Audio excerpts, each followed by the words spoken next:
देखिए, मैं एक तो संघ का नहीं हूं। मैं मेरी बात सुन लेना। वो व्यक्ति विशेष हैं, वो कुछ भी कह सकते हैं, मैं कुछ भी कह सकता हूं। मैं अपनी बात के बारे में तो आपको बता सकता हूं। संचालक जी ने डीएनए क्यों एक कहा, इस्लाम के बगैर हिंदुत्व अधूरा है ये क्यों कहा, ये तमाम सारी बातें हैं। तो मेरी आपसे है कि आप ऐसे ही एक प्रेस कॉन्फ्रेंस बुलाएं। संचालक और जो संघ के लोग हैं वही बेहतर बता सकते हैं। इसलिए मैं उन पर टिप्पणी करूं कि उन्होंने क्यों ऐसा किया। मैं अपनी बात कह के उसको तथ्यों पर रखता हूं। दूसरे ने क्यों किया क्यों नहीं किया ये उनका अपना मामला है और उस पर संघ स्वतंत्र है, वो क्या कहना चाहता है। हमें मानना है पुष्पेंद्र जी उनकी बातों से सहमत नहीं, मैं अगर ये बात कह रहा हूं कि मैं ये काम कर रहा हूं तो मैं कुछ नई बात कह रहा हूं ना। मैं तो वही बात नहीं कह रहा। और ये जरूरी है कि हर हिंदू आदि दूसरे की बात से सहमत हो। लेकिन अगर वो ये कह रहे हैं तो वो अपने प्रूफ करें, वो बताएं, वो जवाब आपको दें कि भाई डीएनए की थ्योरी कहां ढूंढी थी उन्होंने, वो बताएं आपको। मैं तो नहीं बता सकता। अगर इस्लाम के बगैर हिंदुत्व अधूरा है तो ये बताएं, हिस्टोरिकल पर्सपेक्टिव बताएं। मैं कैसे जवाब दे सकता हूं? उनको पूरा अधिकार है अपनी बात कहने का, मुझे अपनी बात कहने का अधिकार है। मैं अपनी बात को सिद्ध कर सकता हूं, दूसरों की बात को मैं कैसे सिद्ध कर सकता हूं? भाई ये सवाल तो आपको बुलाना कि उनको बुलाइए और प्रेस कॉन्फ्रेंस करके पूछिए भाई कि कैसे आपने ये बात कही है, तो वही जवाब दे सकते हैं। या संघ का कोई बड़ा प्रचारक दे सकता है, मैं तो नहीं दे सकता। मैं तो संस्था से डायरेक्टली इनडायरेक्टली मेरा कोई संबंध ही नहीं है। वैचारिक रूप से नहीं, मेरा कोई विचार से भिन्न नहीं है। मैं जो बात कह रहा हूं वो तो मुझे नजर नहीं आ रही। अगर ये सारी बात हो रही होती तो ओमेंद्र रत्नू को, जय आहूजा को, इतने सारे संगठनों को बनने की आवश्यकता क्या थी? इन संगठनों के बनने के कारण यह है कि वो जो मूल विषय है वो नहीं उठाए जा रहे। मैंने कहा साफ साफ कि 370 के बारे में जितनी चर्चा इस देश में हुई, अगर मंदिरों से बात होती चर्चा तो आज आपके पास 10 लाख करोड़ हिंदुओं के पास होता हर साल। न कोई दलित, न कोई ब्राह्मण, न कोई ठाकुर बिना स्कॉलरशिप के नहीं रह सकता था। आपको सरकारों की तरफ मुंह नहीं देखना था। अगर हमने लड़ाई ये लड़ी होती तो ये ज्यादा लंबी लड़ाई होती ना। आज क्या है, 2 रुपए किलो चावल में इसको खरीदो, 5 रुपए तो इसको खरीदो। कोई साड़ी बांट रहा है, कोई ब्लाउज बांट रहा है। क्या बना दिया है हमको भाई? हम हजारों साल की सभ्यता, भगवान राम की बात करते हैं, आचार्य चाणक्य की बात करते हैं। 2 रुपए किलो चावल, 2 महीने का बिजली का बिल फ्री, किसी को पानी फ्री, हम उसमें बिक रहे हैं और सारे लोग हम ही को खरीद रहे हैं। तो ये तो हिंदू समाज के जो लोग काम कर रहे हैं उनको इस पर ध्यान देना होगा कि ऐसी क्या वजह है कि हम सबसे ज्यादा डिसिप्लिन लोग हैं, न किसी की हत्या कर रहे, न मार रहे। और क्या ऐसी खामोशी है कि एक बहन ने, ये मैं आपकी धरती से कह रहा हूं, हम सुबह से शाम तक पाखंड करते हैं, सच बोलना चाहिए, सच बोलना चाहिए। एक पढ़ी लिखी बहन ने दिल्ली विश्वविद्यालय की अध्यक्ष रही, सुप्रीम कोर्ट में नौकरी करने वाली, सुप्रीम कोर्ट में केस लड़ने वाली पढ़ी लिखी उस बेटी ने एकदम शब्द बा शब्द कुरान शरीफ को कोट करते उसने कहा, उसके खिलाफ पूरे देश में इतना हंगामा हो गया कि किसी एक हिंदूवादी संगठन ने, छोटे से लेके बड़े ने, कोई ये नहीं कहा नुपुर शर्मा ने जो बोला है वो सच बोला है, हम इसके साथ खड़े हैं। ये 20 करोड़ लोगों की सामूहिक शक्ति का डर है। इस डर की बात मैं कह रहा हूं। इसलिए गिनती आपकी 80 करोड़ है, उससे कोई फर्क नहीं पड़ रहा है। गिनती से कोई नहीं लड़ता। इसीलिए मैंने कहा कि 95 लाख का एक देश पूरी दुनिया को रगड़ रहा है, पूरी दुनिया उसके साथ खड़ी हुई है। हम सिर्फ ताली बजा रहे हैं। हम इजराइल को ताली बजा के बताते हैं, खुद इजराइल बनना नहीं चाहते। समझते हैं कि हर समस्या का हल सरकार के पास है और शायद यही हमारी सबसे बड़ी वीकनेस भी है, यही भूल भी है। इसलिए हम हर चीज का ये इंतजार करते हैं कि सरकार इसके ऊपर कोई नियम बनाए, कानून बनाए, सरकार ये तब करेगी अब करेगी। लेकिन आप ही के देश में कोई 20-22 करोड़ लोग रह रहे हैं जो सरकार की तरफ मुंह नहीं देखते। उन्होंने अपने 20 करोड़ हैं, वो पढ़े लिखे हैं या नहीं पढ़े लिखे हैं, कितने पीएचडी हैं, कितने डॉक्टर हैं, इसकी चिंता उन्होंने नहीं की। वो 20-22 करोड़ अपनी सामूहिक शक्ति से इस देश में 70 सालों में जितनी भी सरकारें आई, उन सरकारों के मुखिया हिंदू ही रहे, चाहे वो कोई पार्टी रही हो। लेकिन उनकी सामूहिक शक्ति इतनी जबरदस्त है, इतनी जबरदस्त है कि इस देश में पिछले 70 सालों में इस संविधान ने भारत के सनातनी हिंदू को 8वें दर्जे का नागरिक बना दिया और ये हमें कोई नहीं बता रहा है। हर गली में 2 हिंदू संगठन हैं। हर संगठन सुबह से शाम तक कहता है हम हिंदुत्व के लिए काम कर रहे हैं, लेकिन पता नहीं वो किसके लिए काम कर रहे हैं, किसी को पता नहीं है। इस देश की संसद ने जितने बिल पास किए हैं अब तक, उसके हिसाब से हिंदू 11वें नंबर का नागरिक बन गया है। लेकिन वो विषय, वो इशू कभी हमारी पॉलिटिकल डिस्कोर्स में इसलिए नहीं आए कि समाज 2 रुपए किलो चावल और 1 महीने की बिजली में बिकने के लिए सबसे पहले तैयार सनातनी है। इसलिए किसी से शिकायत करने से पहले अपने मन में झांके कि जो स्थिति आज हमारी है, जो ताकत हमारे पास है, जो नंबर हमारे पास हैं, इस देश की इकोनॉमी हम चलाते हैं, इस देश के हर चीज में हमारा सबसे बड़ा रोल है, लेकिन क्या वजह है कि सरकारें तब भी आपकी उपेक्षा करती हैं। इस देश में दुनिया भर की बातें होती हैं, इसमें एक किसी अखलाक की हत्या हो जाती है तो पूरी दुनिया के अंदर वो खबर फैल जाती है, सरकार भी बैकफुट पे आ जाती है और समाज को भी लगता है कि भाई इस पे कुछ करना चाहिए। लेकिन इसी देश के अंदर कोई बहुत पुरानी बात नहीं, हम सब लोगों के जमाने की बात है, 89 और 90 के अंदर कश्मीर में कश्मीरी हिंदू पंडितों का जो जेनोसाइड हुआ, क्या वजह है कि आज तक इतनी बड़ी तादाद में होने वाले लोग, हर सरकारें आई लेकिन आज तक किसी ने उस जेनोसाइड के ऊपर कोई कमीशन नहीं बनाया। उनके हत्यारे प्राइम मिनिस्टर के ऑफिस में बैठ के चाय पीते हैं, यह बेशर्मी है। हम गिनती में बहुत हैं, गिनती में बहुत होने से कुछ नहीं होता है। आप कहते हैं हम 84 करोड़ हैं, 120 करोड़ हैं, ये मूर्खों की भीड़ से कुछ नहीं होने वाला। आपके सामने जिंदा मिसाल है, एक देश, उसकी सिर्फ जनसंख्या 95 लाख है, 95 लाख है, लेकिन उन 95 लाख लोगों की विल यह है कि पूरे इस्लामिक राष्ट्रों को 24 घंटे जूते मारता है। और जब वो मारता है तो अमेरिका से लेकर सारी दुनिया उसके पीछे खड़ी है। कायरों के पीछे कोई नहीं खड़ा होता है, बहादुर के पीछे खड़ा होते हैं। आपकी गिनती का जो दम्भ है उसका कोई मतलब नहीं है। आज इजराइल की बात हम कर रहे हैं, इजराइल के बारे में बहुत सारी बातें लोगों को नहीं पता, और क्योंकि उसका राजस्थान से संबंध है इसलिए मैं उसका जिक्र करना चाहता हूं। 1918 में ऑटोनोम एम्पायर ने इजराइल का एक शहर हाइफा पे कब्जा कर लिया था। भारत की 3 कैवलरीज गई, जिसमें एक राजपूत भी थी और यहां के मेजर जनरल दिलीप शेखावत जी उसका नेतृत्व कर रहे थे। उसमें पूरा नाम शेखावत करके लिखा हुआ है। आप सोचिए कि उन लोगों ने ऑटोनोम एम्पायर से वो उनका शहर छीना, इजराइल को वापस दिया, और हम में से 99% लोगों को नहीं पता कि उस वक्त की सरकारों ने, यानी आजादी से पहले लोगों ने, उनके सम्मान में दिल्ली में एक स्मारक बनाया। कोई नहीं जानता है, दिल्ली के लोग नहीं जानते हैं। ये जो दिल्ली में जहां चचा नेहरू घर पर रहते थे, जिसे आप 3 मूर्ति कहते हैं, वहां 3 मूर्ति उन्हीं इंडियन कैवलरीज की लगी हुई हैं, जिसमें आपकी एक राजपूत है। उनकी मूर्ति लगी है इसलिए 3 मूर्ति कहते हैं। लेकिन हाइफा चौक आजाद हो गया, सब कुछ बात हो गई, हम भूल गए। वर्तमान सरकार के एक मुखिया ने, मैं सब जानते हैं कि मेरा किसी राजनीतिक दल से कोई संबंध नहीं है, लेकिन अगर हमारे बीच में कोई बहादुर मुखिया एक सिविलाइजेशन युद्ध के हिसाब से कोई बड़ा भी काम करता है तो हमको कोई फर्क नहीं पड़ता है। जो सरकारें यहां से इजराइल जाती थीं, उनको बीच में दुनिया के आतंकवादी यासर अराफात के फलस्तीन के संगठन को जब तक मिल नहीं लेती थी तब तक इजराइल उनका जहाज नहीं उतरता था।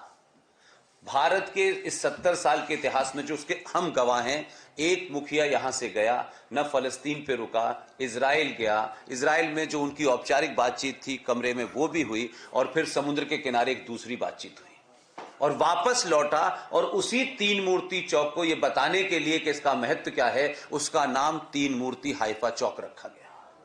तो जहां से आपको अपने पूर्वजों से प्रेरणा मिल सकती है, ऐसे सारे स्तंभ हमने भूल गए हैं। हमें सिर्फ ताजमहल याद है कि ताजमहल भारत की पहचान है। ये पूरी एक सिविलाइजेशन को कैसे धीरे धीरे धीरे धीरे एक ऐसी कुंठा में लाके खड़ा कर दिया है कि आपको जिस चीज पे गर्व भी होना चाहिए वो भी आपको पता नहीं है। तो भारत की पहचान ताजमहल से बटने के बाद में इस देश के मुखिया ने गीता देकर के बताया कि भारत की पहचान गीता है, ताजमहल नहीं है। हम जब उस बैकग्राउंड में देखेंगे तब हमको लगेगा कि पाकिस्तान के साथ में जो हिंदुओं के साथ हो रहा है, जो बांग्लादेश में हो रहा है, हम थोड़ी देर के लिए उत्तेजित हो सकते हैं, गुस्सा दिखा सकते हैं, लेकिन उसकी जड़ ढूंढने की कोशिश करें, जड़ कहां है। क्यों नहीं दुनिया इन 84 करोड़ सनातनी हिंदुओं की सरकारों से डरती है? क्यों इस देश की सत्ता पे बैठने वाले लोग सबसे पहले भाईजान के बारे में चिंता करते हैं और इस देश के हिंदुओं के बारे में चिंता नहीं करते? क्यों कश्मीरी आज भी मारे मारे घूम रहे हैं? जो कश्मीर में हुआ, वो बंगाल में हुआ, वो आसाम में हुआ, वो दिल्ली में हुआ, किस शहर में नहीं हुआ? और मैं तो उसी शहर में पैदा हुआ हूं जहां 3-3 साल तक कर्फ्यू लगता था। लेकिन ये डिस्कोर्स नहीं होता, क्योंकि हमें अपने आदमी का दर्द कम नजर आता है, क्योंकि हमें ये बताया गया है कि हम विश्व की जब तक बात ना करें, समग्रता में दुनिया में न दिखाएं, तब तक हम बड़े नहीं कहलाएंगे। इसलिए जो बीड़ा आज के दौर में धर्मांश फाउंडेशन के संस्थापक डॉक्टर ओमेंद्र रत्नू जी, उनके दोस्त विजय आहूजा जी ने उठाया, मेरा सिर्फ इतना ही कहना है कि इस युद्ध में जो जहां खड़ा है, मैं किसी से यह नहीं कहता कि आप वो करिए जो मैं कह रहा हूं, मेरे सारे डिस्कोर्स में यह है कि जो हिंदू जहां जिस स्थिति में खड़ा है, वो अगर दो लोगों को यह बात बताने की स्थिति है तो दो को बता दे, वो 5 को बता सकता है 5 को बता दे, किसी के पास बहुत ज्यादा पैसा है वो पैसा दे, जो जो जहां है वो काम चुन ले। और मेरी आपसे विनती है कि इस देश में बहुत सारी भूलें हुई हैं, उसमें से एक बड़ी भूल यह है कि जो भी हमारे पॉलिटिकल डिस्कोर्स में हैं और जो भी हमारे हिंदू संगठन हैं, उन्होंने वो इशू कभी सामने नहीं रखा जिससे आप मजबूत हो सकते थे, जिससे आपको सरकारों पर निर्भर होने की आवश्यकता नहीं थी। इस देश का संविधान 1976 में 42वें संशोधन के तहत रात के 12 बजे सेकुलर हो गया, और सेकुलरिज्म में यह कहा गया कि सब बराबर हैं, हमने मान लिया। लेकिन इसी सेकुलर स्टेट के अंदर गुरुद्वारों से, चर्चों से और आपकी मज़ारों से जो भी लोग वहां जाते हैं आस्था के प्रति, जो 10 रुपए से लेकर 10 करोड़ रुपए चढ़ाते हैं, सरकार उनके चढ़ावे को नहीं छूती है। भारत में जितने भी सनातनी मंदिर हैं उसकी अप्रोक्सीमेटली जो हमने डाटा निकाला है, उसमें जैसे वैष्णो देवी है 530 करोड़ रुपए आता है, देवस्थानम बोर्ड 1300 करोड़ रुपए आता है। ऐसे करीब करीब पूरे देश में जो मंदिर हैं उस पे जो हिंदू अपनी आस्था का पैसा चढ़ाते हैं वो कोई 2.25 लाख करोड़ रुपया है, जहां तक जिसकी इंफॉर्मेशन हमारे पास है। और एक साहब हैं, वो कोई नेता नहीं है, कोई हिंदूवादी नहीं है, वो तथ्यों पे बात करते हैं, सुप्रीम कोर्ट में उन्होंने केस किया है, उनका नाम है जे साईं दीपक, और वो इस केस को लड़ रहे हैं, कोई 2.25 लाख करोड़ रुपए ने बताया।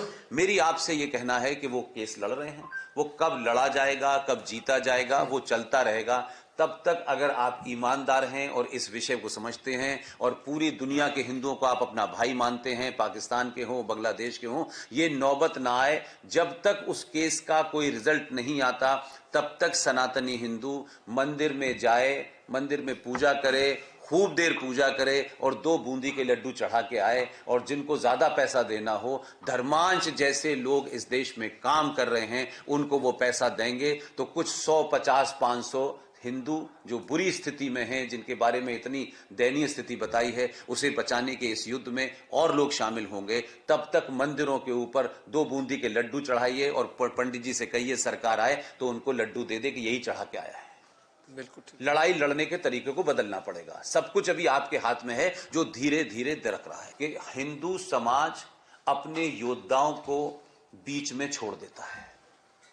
हम आस्था और पूजा से चाहते हैं कि भजन करने से राम प्रकट होंगे और राम आएंगे। राम कोई नहीं आने वाला, न कृष्ण आने वाला। वो भाव आपके अंदर पैदा होना चाहिए, वही होगा। उसी भाव के तहत इस देश में चाहे अत्री जी बैठे हों, चाहे तुफैल साहब बैठे हों, चाहे ओमेन जी बैठे हों, जो अलग अलग क्षेत्रों में लोग काम कर रहे हैं, वो उन्हीं के अवतारों के रूप में ही काम कर रहे हैं। मैं ये मानता हूं। ठीक बात। ऐसा नहीं है कि कोई आएगा तो सारा एक ही बार आएगा और एक ही सबने अलग अलग है। और यही एक बहुत बड़ी वजह है।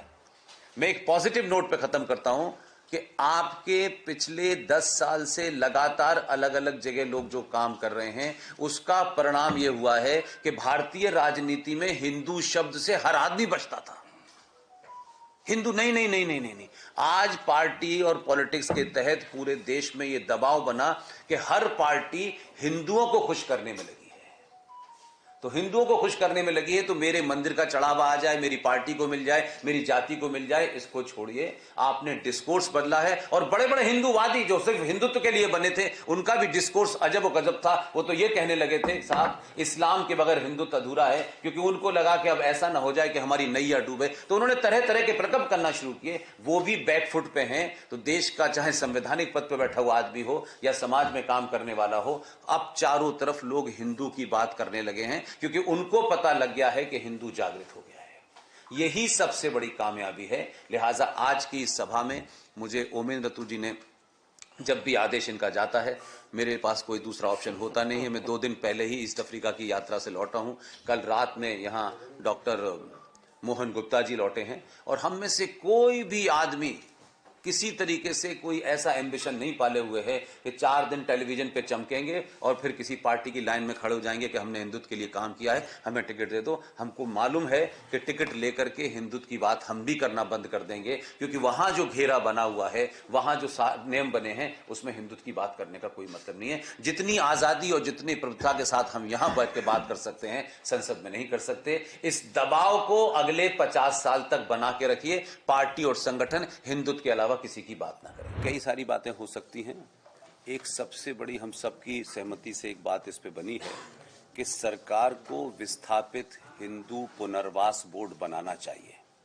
और आपने जो दूसरा सवाल पूछा कि वो इधर से आ नहीं सकते, हम वहां से जा नहीं सकते, अगर भारत की सरकार, जो विश्व के सबसे ज्यादा हिंदुओं की मेन धरती है, अगर भारत सरकार हिंदुओं के बारे में, अपने यहाँ के जो नेटिव लोग हैं उनके बारे में सोचती है, तो भारत सरकार को हर वो जतन और प्रयत्न करना चाहिए कि बांग्लादेश ही नहीं, दुनिया के किसी कोने में किसी हिंदू के साथ उसकी पहचान के सहारे उस पर कोई अत्याचार होता है तो भारत की सरकार, कोई भी हो, क्योंकि भारत की सरकार अगर दुनिया में हिंदुओं की चिंता नहीं करेगी तो जापान की सरकार नहीं करेगी।